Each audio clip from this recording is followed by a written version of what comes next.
말씀을 교독하겠습니다. 마태복음 5장 38절에서 42절입니다. 38절 제가 먼저 읽겠습니다. 또 눈은 눈으로 이는 이로 갚으라 하였다는 것을 너희가 들었으나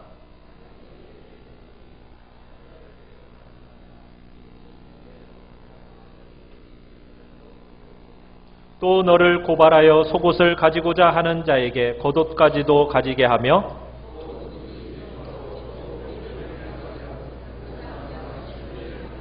같이 읽습니다. 내게 구하는 자에게 주며 내게 꾸고자 하는 자에게 거절하지 말라. 아멘. 우리 말씀의 제목을 같이 한번 읽어봅니다. 시작. 악한 자를 대적하지 말라. 악한 자를 대적하지 말라.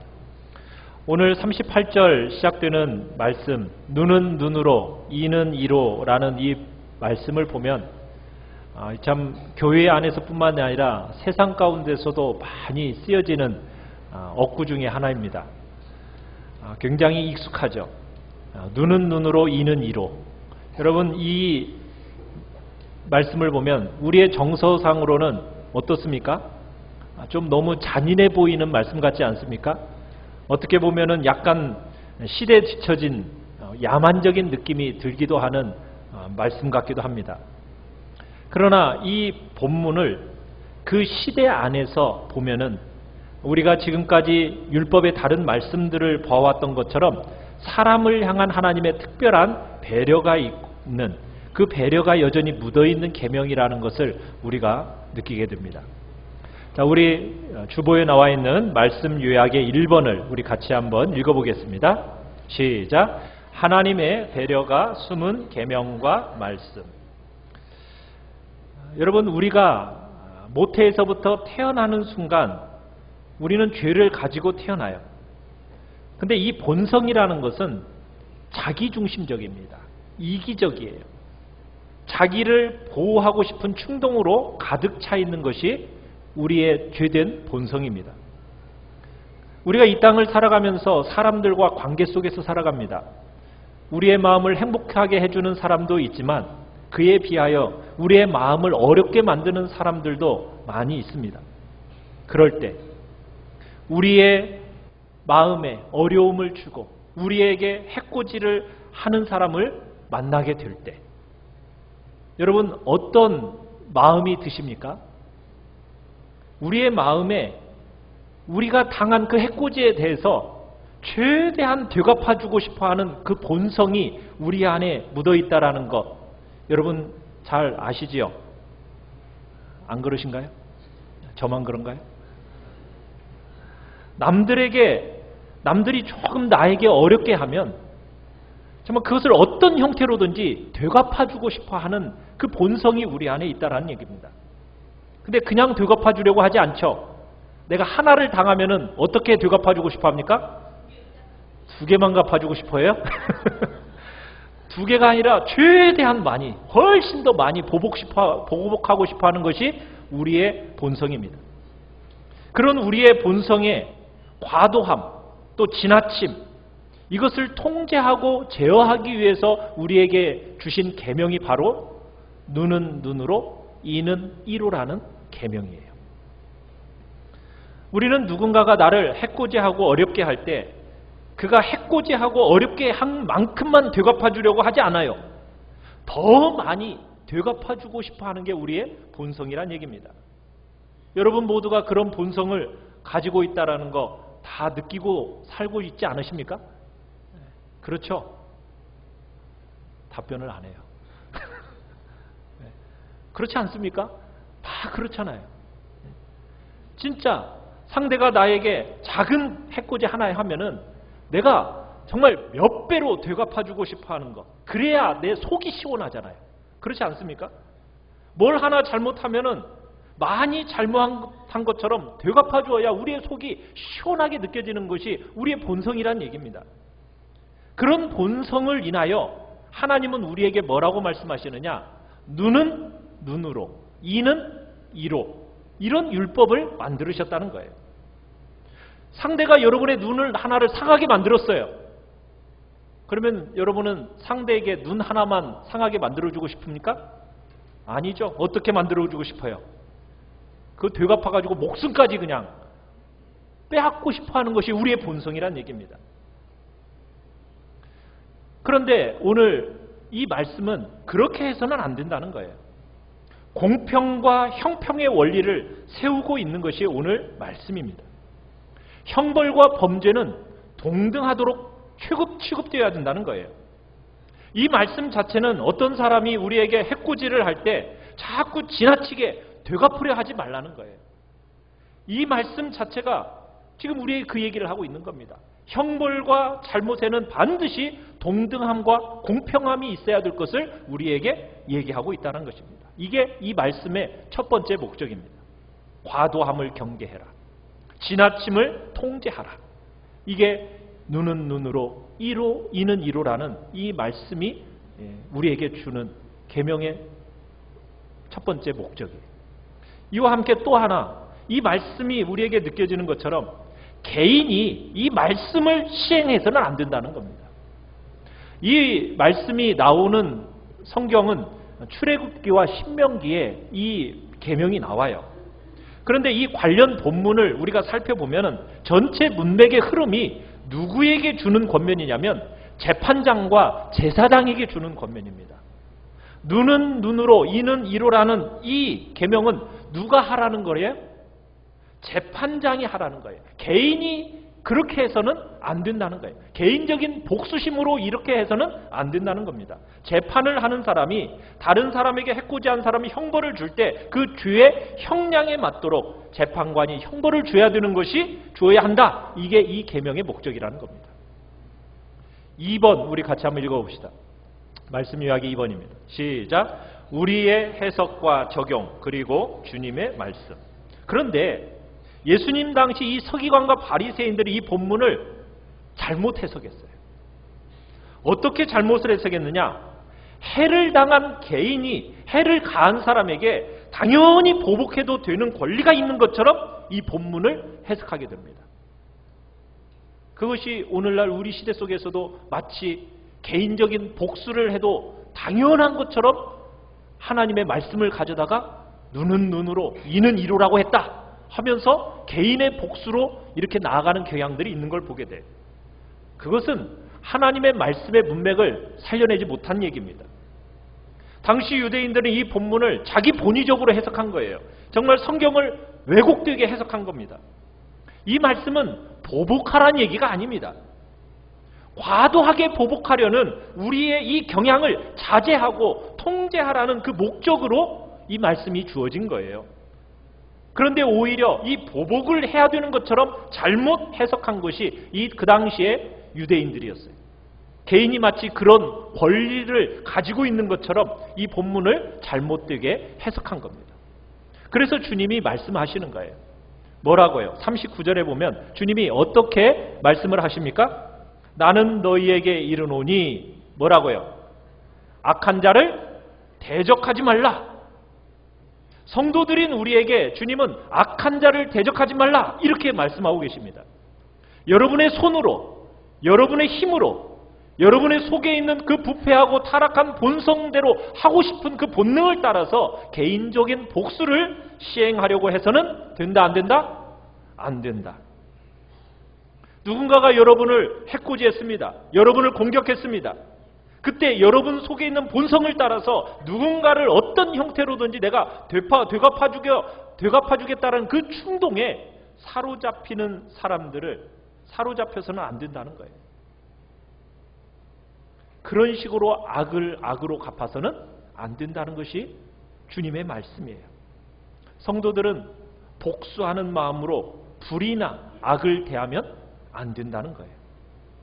우리의 본성에 되갚아주고 싶은 욕망이 이끄는 대로 억울하다고 그렇게 악을 대하거나 바라보는 심정을 가져서는 안 된다는 것이 우리 주님이 우리에게 주시는 말씀입니다. 이 본문을 로마서 12장이 우리에게 잘 해석해주고 있어요. 자, 우리 말씀 요약의 2번 로마서 12장 17절 말씀을 우리 같이 한번 읽어봅시다. 시작. 아무에게도 악을 악으로 갚지 말고 모든 사람 앞에서 선한 일을 도모하라. 누가 우리를 해코지하고 의도적으로 고의적으로 나쁘게 대할 때 절대로 악의로 악을 갚지 말라는 겁니다. 이런 이야기 들으니까 여러분 어떠세요? 마음이 좋으세요? 아니죠. 적잖은 분들이 마음에 불편함을 느끼실 겁니다. 왜? 왜 나만 손해봐야 되는데? 왜 나만 억울하게 이렇게 당하면서 살아야 돼? 이게 우리의 마음의 불편함입니다. 그런 느낌 여러분 받으시지 않습니까? 그래서 로마서 12장 19절은 그 본문에 그것에 대해서 이렇게 덧붙이고 있습니다. 우리 로마서 12장 19절 같이 한번 읽어봅니다. 시작. 내 사랑하는 자들아 너희가 친히 원수를 갚지 말고 하나님의 진노하심에 맡기라. 기록되었으되 원수 갚는 것이 내게 있으니 내가 갚으리라고 주께서 말씀하시니라. 우리가 원수를 갚으래요 말래요? 원수를 갚지 말고 원수 갚는 일은 누구에게 속한 것이다? 하나님께 속한 일이라는 거예요. 우리는 부패한 판된 자란 얘기입니다. 그렇기 때문에 원수를 바르게 갚지를 못해요. 우리는 지나치게 원수를 과도하게 갚으려는 그 경향을 가진 존재입니다. 그런 불완전한 재판자예요. 그렇기 때문에 우리가 절대로 복수를 하려고 하서는 안 된다는 거예요. 누구에게 맡기라고요? 바르고 공정한 재판관이신 하나님께 맡겨야 한다는 거예요. 그러면 그 하나님이 절대로 우리를 억울하게 만들지 않으실 거라는 거예요. 그 하나님이 나를 절대로 억울하게 만들지 않으실 것을 믿고 신뢰하면서 악을 악으로 갚으려 하거나 우리에게 해를 가는 사람에게 해코지하지 않으므로 직접 복수하려는 우리 본성에 지지 말라는 거예요. 도리어 어떻게 하라고요? 선으로 악을 이기라는 거예요. 자, 우리 3번 같이 한번 읽어보겠습니다. 시작. 성도가 해야 하는 것. 주님은 우리에게 더 적극적으로 권면을 하십니다. 로마서 12장 20절 같이 한번 읽어봅니다.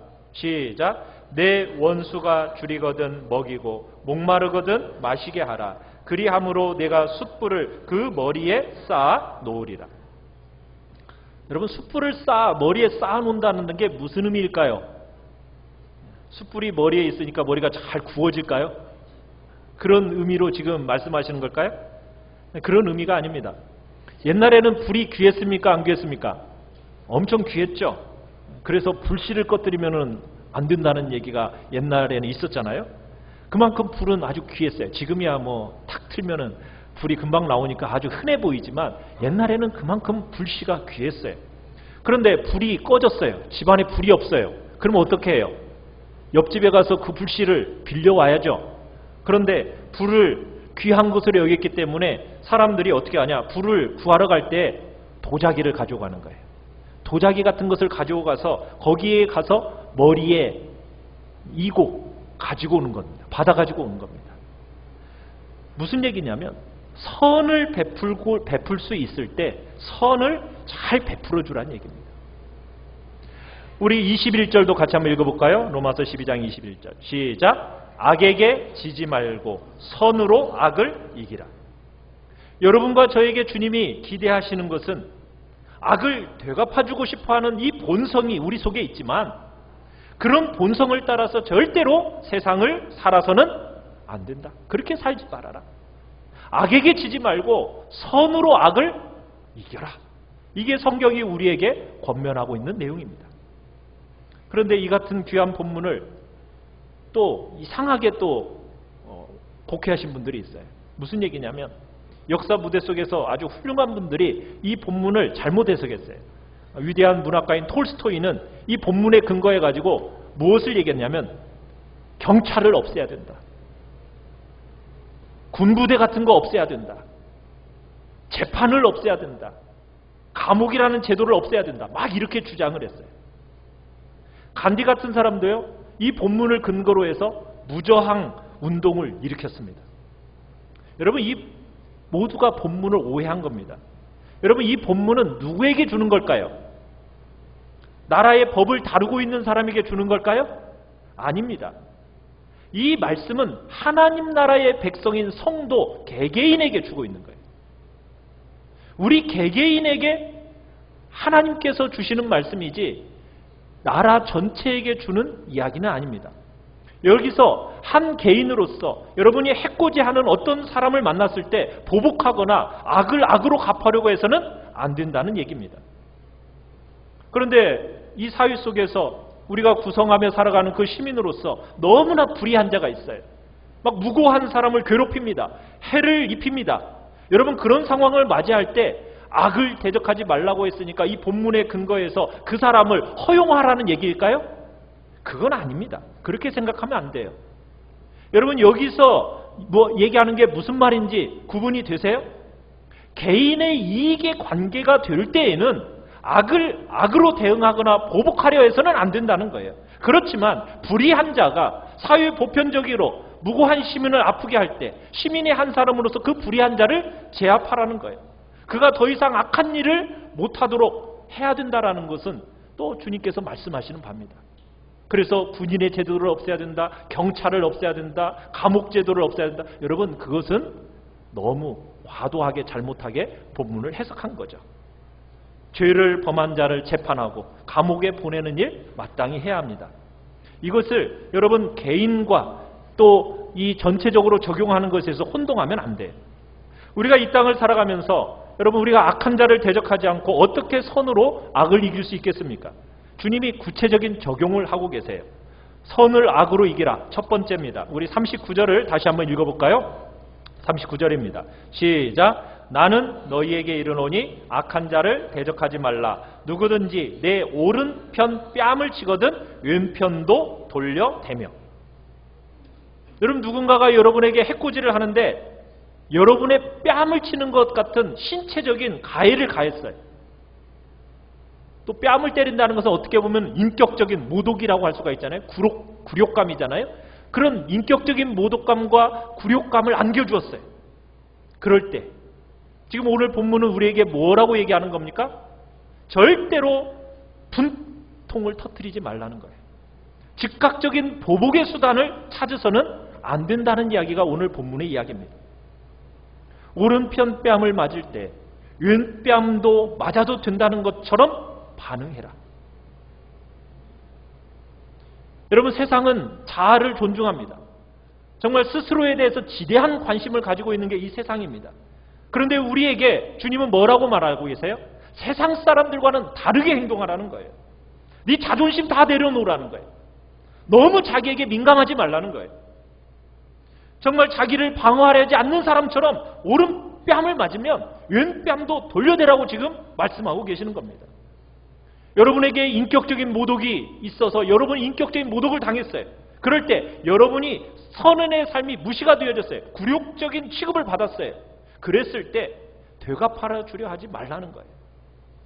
마치 왼뺨을 더 당해도 괜찮은 사람인 것처럼 그렇게 자기를 향해서 민감해하지 말아라. 이게 지금 우리 주님이 우리에게 말씀하시는 내용입니다.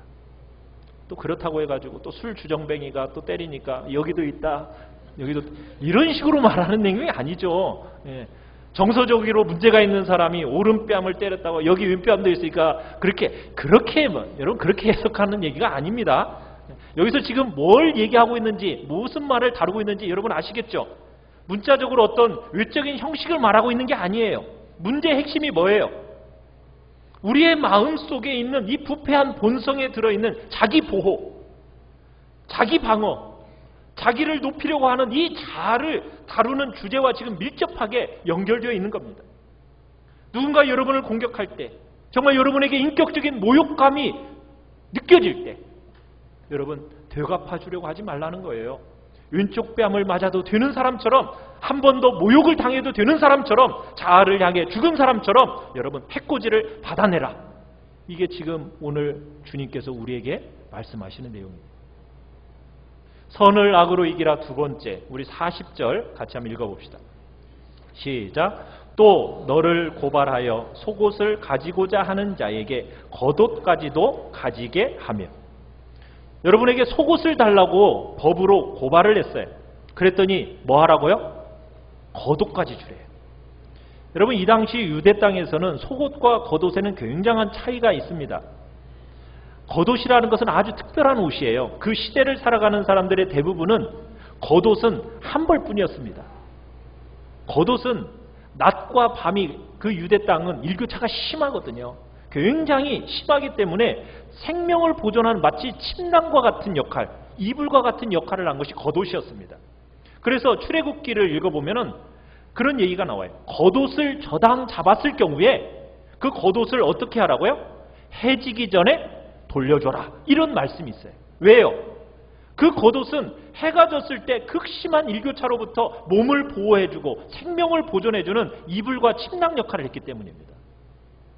겉옷은 그 사람에게 있어서는 없어서는 안 되는 너무나도 중요한 생존권이요 기본권과 관련되어 있는 거예요. 그런데 재판에서 어떤 사람이 겉옷이 아니라 뭘 달라고 했다고요? 속옷을 달라고. 속옷이라는 것은 상대적으로 겉옷보다 어떻습니까? 덜 중요한 거죠. 속옷이라는 건 여보로 또 있다라는 거예요. 그때 아낌없이 뭐까지도? 겉옷까지도 벗어주라. 무슨 말입니까? 상대적으로 작은 것을 가지고 재판을 걸어 여러분을 괴롭히고 나의 작은 소유, 작은 권리를 침해하려는 드는 사람들을 향해서 더 크고 핵심적인 권리까지도 포기하고 아낌없이 내려놔라. 지금 이 이야기를 하고 있는 거예요. 오늘날 우리 사회를 한번 보십시오. 정말 과거 어느 때보다도 살만한 세상이지 않습니까? 뭐 어렵다 하지만은 과거만큼이야 하겠어요. 그죠? 그런데 많은 사람들이 얼마나 자신의 권리에 민감한지 모릅니다. 자기 것. 정말 자기 권리. 여러분 그것이 민감한 세상에 지금 주님이 말씀하세요. 속옷을 위해 재판을 걸어 송사하는 사람을 만나거든 어떻게 보면 생존권에 해당하는 가장 중요한 권리까지 다 포기할 준비를 하고 상대의 해코지를 받아내라. 지금 이렇게 주님이 말씀하시는 거예요. 그러나 우리 사회의 아픔이 무엇입니까? 많은 사람들이 의무에는 둔감합니다. 오직 자기 권리에 민감해요. 그러다 보니까 이 사회 전체가 몸살을 앓고 있는 거예요. 자신의 기득권을 조금도 잃어버리려고 하지 않습니다. 그러다 보니까 사회가 어때요? 너무 시끄럽고 어려운 거예요. 다들 자기 권리만을 찾기 위해서 목소리를 높이는 이 세상에서 지금 주님은 우리에게 뭐라고요? 아무 권리가 없는 사람처럼 핵심적인 권리까지도 다 포기하고 내려놓을 수 있는 사람처럼 그렇게 살아가는 것이 바로 성도가 세상을 살아가는 방법이다. 주님이 말씀하시는 겁니다. 여러분이 정당하다고 여겨지는 그 권리도 때로는 포기하며 살라는 거예요. 너무나 자기 권리에 민감해서 할 말 다 하고 자기 권리에 민감해서 요구할 것 다 하고 작은 거 하나까지도 양보하려 하지 않는 그 세상, 그런 세상 속에서 제발 너희는 마치 누구도 요구할 수 없는 권리까지도 자발적으로 포기하며 살아가는 그런 사람이 되어라. 이게 지금 주님이 우리에게 말씀하시는 내용이에요. 선으로 악을 이기라 세 번째입니다. 41절 같이 한번 읽겠습니다. 시작. 또 누구든지 너로 억지로 오리를 가게 하거든 그 사람과 심리를 동행하고. 여기서 왜 억지로 오리라는 표현이 나왔을까요? 당시는 로마 제국이 정복하고 있던 제국주의입니다. 그때 이 로마 제국 같은 정복 국가는 피정복민들을 억지로 오리를 데려다가 쓸 수 있는 그 명령권이 있었어요. 그 권리를 갖고 있었어요. 여러분 그래서 예수님이 십자가를 지고 가시다가 쓰러지셨잖아요. 그때 누구에게 구레네 사람 시몬에게 뭐라고 합니까? 네가 이 십자가 지고 메고 가라. 그런 권리가 그 당시에 아무렇지도 않게 명령될 수 있었던 시대란 얘기입니다. 그러니까 오리 정도는 정말 마음대로 불러서 일을 시킬 수 있었다라는 거예요. 그렇게 억지로 오리를 가게 하거든 뭐 하라고요? 오리만이 아니라 그 이상이라도 기꺼이 할 각오를 갖고 임해라. 지금 그 얘기를 하고 있는 겁니다. 그 마음에는 그렇죠. 진짜 하기 싫다. 나는 피정복이니까 어쩔 수 없이 내가 억지로 오리 가야지. 노예정신으로 그 정도로 이렇게 억지로 가지 말고 어떤 마음을 가지라고요? 요구하는 것보다도 더 넉넉하게 초과해서 그렇게 기꺼이 자원하는 마음으로 응해라. 지금 이런 얘기를 하고 있는 거예요. 그냥 정해진 최소한을 채우고 해야 할 것 형식적으로 마무리 짓고 딱딱 손을 터는 그 정도로 하지 말고 마치 사람들이 그 손을 터는 그 시점, 그 지점에서 자원함으로 5일 이상을 더 가서 심리까지도 기쁘게 가주는 사람이 되어라. 주님이 우리에게 기대하시는 바가 그런 거예요. 오리를 억지로 가게 하는 이 세상의 원함과 기준을 따라 살지 말고 우리의 인생을 보고 재판하시는 선하고 바른 재판관을 모시고 사는 사람처럼 오리를 가자 하는 이에게 심리도 기꺼이 가주어라. 예수 믿는 사람에게는 그런 기꺼움, 즐거움, 그것으로 세상이 원하는 수준보다도 더 많은 것을 행하며 살아가라. 상대가 오리를 동행할 것을 요구하면은 그래 뭐 기껏 내가 10지까지도 가지 뭐. 여러분 이런 마음으로 살면은 오리로 가자고 할 때 마음이 어때요? 훨씬 더 수월하지 않겠습니까? 선으로 악을 이기라. 네 번째입니다. 42절 우리 같이 한번 읽겠습니다. 시작. 내게 구하는 자에게 주며 내게 꾸고자 하는 자에게 거절하지 말라. 우리가 살아가는 이 자본주의 사회의 특징은 뭐냐면 내 것이에요. 내 것. 내 것을 주장하는 사회입니다. 자본주의가 발달하면 발달할수록 자기 소유, 자신의 것에 매몰되고 그렇게 마음을 다 빼앗긴 채 살아갑니다. 그러면서 빈부의 격차는 엄청나게 커져가고 있어요. 그런 세상 속에서 주님이 뭐라고 말씀하신다고요? 내 것이라고 끌어안지 말고 내가 가진 거 어떻게 해주라고요? 흘려보내라는 거예요. 흘려보내는 사람이 되라는 거예요. 아니 내가 수고하여 번 건데 내 거 주면 내가 불편해지고 내 거 주면 내가 어려워지잖아. 그런데 내가 왜 줘야 해? 이렇게 말하지 말고 누가 필요가 보이거든 그 필요를 외면하지 말아라. 아낌없이 나누고 흘러보내라. 지금 주님이 말씀하시는 거예요. 성도들은 이 땅에서 누군가 찾아와서 도움을 청하면은 그 사람의 필요가 알잖아요. 그러면은 내 이유를 들어서 핑계하지 말라는 거예요. 언제든지 주는 삶을 살아가는 사람이 되어라. 지금 주님이 말씀하시는 거예요. 또 그러니까는 또 직업적인 거지가 찾아와서 돈 달라고 하면 또 술주정뱅이가 와서 돈 달라고 하면 그러면 기꺼이 주라는 얘기일까요? 그런 얘기는 아닙니다. 너무 본문을 감상적으로 해석하지 마세요. 여전히 구걸을 하고 술 마시려고 한다면은 여러분 돈을 주는 것이 도와주는 겁니까? 아니죠. 돈 안 주는 게 도와주는 거죠. 그럼 여기저기서 빚을 끌어다가 막 주식 투자해가지고 집이 망했는데 여러분 그런 사람에게 돈 빌려주면 여러분 또다시 주식 빠질 거 아니겠어요? 그런 사람에게 빌려주는 게 맞는 겁니까? 아니죠. 여러분 그런 사람을 위해서 지금 이 말씀이 주어지는 게 아니라는 거 아시겠죠? 구하는 자에게 주며 꾸고자 하는 자에게 빌려주라. 그 사람의 진짜 필요가 무엇인지가 정말 알게 되면은 돌려받을 기대하지 말고 넉넉한 마음으로 흘려보내면서 그 사람의 아픔과 그 사람의 필요 채워주어라. 이게 지금 주님이 우리에게 말씀하시는 내용이에요. 주님이 공급해 주시는 그 재물 가운데서 여러분은 어느 만큼 지금 흘려보내고 계십니까? 일정한 정도를 꾸준히 떼어내서 이웃의 필요를 돕기를 결심하며 살아가야 된다는 거예요.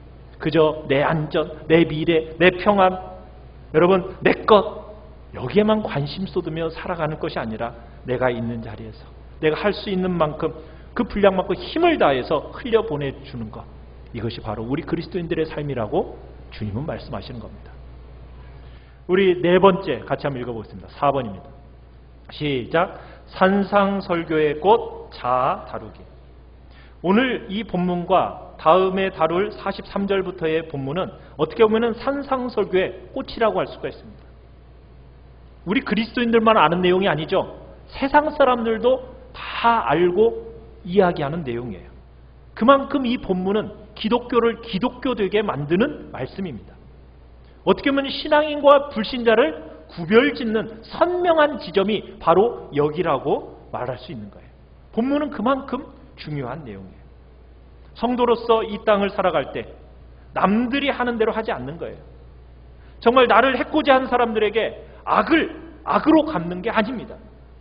인격적으로 나를 모독하는 자들에게 마치 나는 더 당해도 될 것처럼 반응하라는 거예요. 작은 것을 요구하는 자에게 더 큰 것도 내어줄 것처럼 넉넉함으로 반응하라는 겁니다.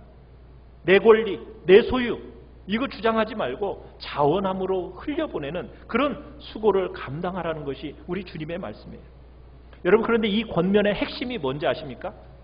이 권면의 핵심은 하나 중요한 흐름을 가지는데 그건 뭐냐면 자아에 대한, 내 자아에 대한 얘기입니다.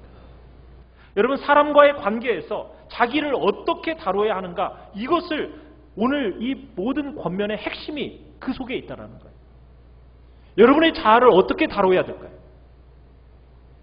여러분은 우리 본성이 그렇습니다. 나를 사랑하고 정말 나 자신을 자랑하고 싶어하고 나를 높이고 싶어하고 나를 영화롭게 만들고 싶어하는 것이 우리의 본성이에요.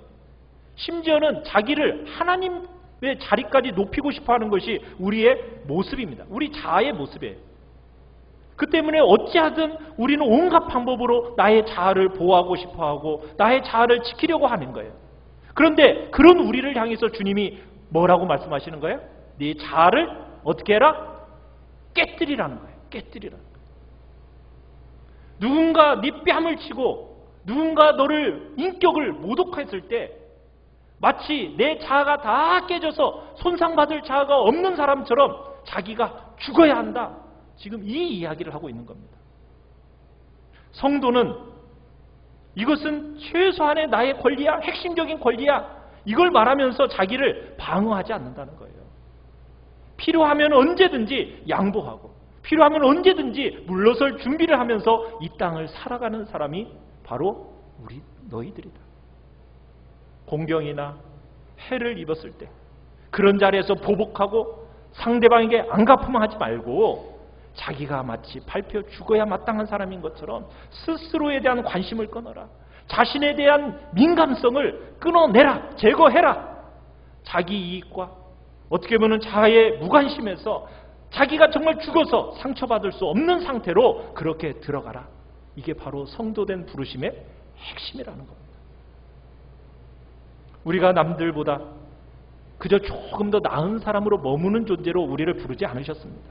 그저 좀 더 윤리적으로, 조금 도덕적으로 조금 나은 삶이 우리의 삶의 목표가 아니라는 거예요. 기독교가 원하는 건 뭡니까? 그런 게 아니라는 거예요. 누가 어떻게 여러분을 다루든지 간에 내 자아가 죽어야 된다는 거예요. 그래서 자신에 대해서는 정말 아무 감각도 없는 처럼 살라고 주님은 우리에게 말씀하시는 거예요.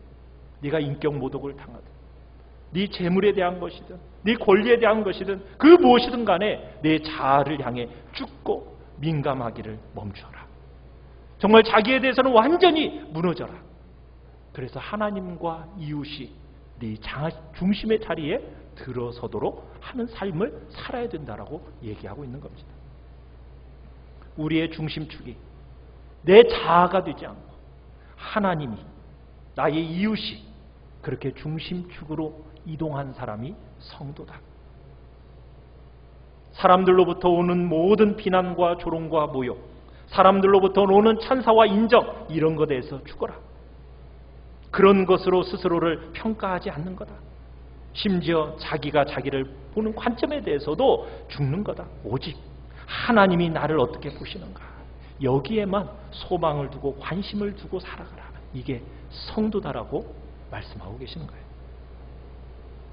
이 땅을 살아가면서 여러분 정말 오른뺨을 맞고 속옷을 요구받고 오리를 억지로 동행하도록 요구받고 내가 땀 흘려 번 것인데도 달라고 요구하는 사람들, 여러분 그 사람들을 만날 때 우리가 봐야 하는 게 뭐라고요? 그들과 우리는 관점이 다르다는 거예요. 우리는 내 자아가 무너짐, 정말 내가 자아를 향한 무너짐이 있느냐는 거예요. 정말 존귀하신 하나님, 나를 위해 독생자까지 정말 내어주시고 십자가에 못 박혀 죽게 하신 하나님이 나를 얼마나 정당하고 합당하게 대우하게 해줄지 믿기 때문에 사람들이 나에 대해서 어떠한 반응에 나 좌우되지 않겠다. 여러분 이게 믿음입니다. 이것이 그렇게 사는 사람이 참 신앙인이다라고 주님은 말씀하고 계시는 거예요. 참 어렵죠. 참 믿음으로 살아간다는 것이 어렵고 참 기독교인으로 성도로서 살아간다는 것이 참 어렵습니다. 왜요? 우리가 너무나도 지독한 자기 중심성을 갖고 태어나기 때문에 우리의 본성을 거르면서 살아간다는 것이 참 어려워요. 그렇지 않습니까? 우리 작은 해 당하면은 막 많이 갚아주고 싶잖아요. 약한 본성이 있잖아요. 근데 어떻게 자아를 향해서 죽을 수가 있을까요? 남들처럼 소유해야, 그래야 내 미래가 담보되는 것처럼 생각되고 안심하는 본성을 가지고 있는데 어떻게 다른 사람들을 넉넉하게 흘려보내줄 수 있냐고요. 참 내 자아가 살아있으니 참 힘들고 어렵다. 이렇게 살아가는 거 나 못 살겠다. 여러분 그런 마음 들지 않으십니까? 우리의 본성으로는 이거 살아갈 수가 없습니다. 어떻게 가능할까요? 주님을 볼 때만 가능합니다. 우리의 본성으로는 이게 안 돼요. 우리의 결심으로 되는 게 아닙니다. 우리의 노력과 어떻게 보면 우리의 능력으로 이렇게 살 수 있는 게 아니에요. 불가능한 겁니다. 그러나 우리가 누구를 봐야 돼요? 주님을 보고. 주님이 정말 행하신 그 귀한 일을 보는 겁니다. 하나님이신 그분이 정말 인간의 몸으로 이 땅에 오셔서 죄인 되고 병자 된 나를 위해서 주님이 하신 일, 그 하신 일이 무언가를 기억하라는 겁니다. 주님이 가신 걸음을 묵상하라는 거예요. 그 걸음에 비추어서 나 자신의 생애를 바라보는 사람이 바로 성도다.